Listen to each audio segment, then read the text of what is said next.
আবৃত্তি করছে কবি রাসেল মাহমুদের লেখা কবিতা মধ্যবয়সী নারী।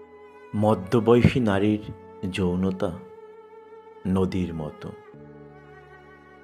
শুরুতে সেটা চোখে পড়ে না, অস্পষ্ট, অনেকটা শান্ত, নিঃশব্দ,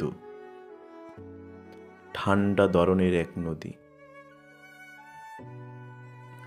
বাইরে থেকে কেউ বুঝতেও পারে না কতটা গভীর, কতটা স্রোতস্বিনী। কিন্তু সেই নদীর ভেতর গর্জন আছে, প্রবাহ আছে, অভিমান আছে, রাগ আছে, কাম আছে,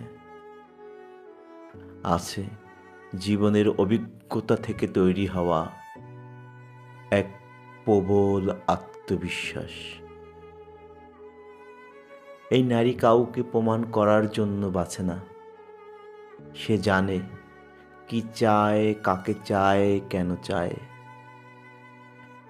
তার শরীরটা আর কৌতূহলের কোনো খেলনা নয়, বরং তার শরীর নিজেই এক ভাষা, এক প্রকাশ, যেটা বয়সের সাথে সাথে আরো স্পষ্ট হয়েছে, গভীর হয়েছে, তৃষ্ণার্ত হয়েছে। সে কারো কাছে নিজের যৌনতা নিয়ে কৈফিয়ত দেয় না, এমনকি নিজের কাছেও না।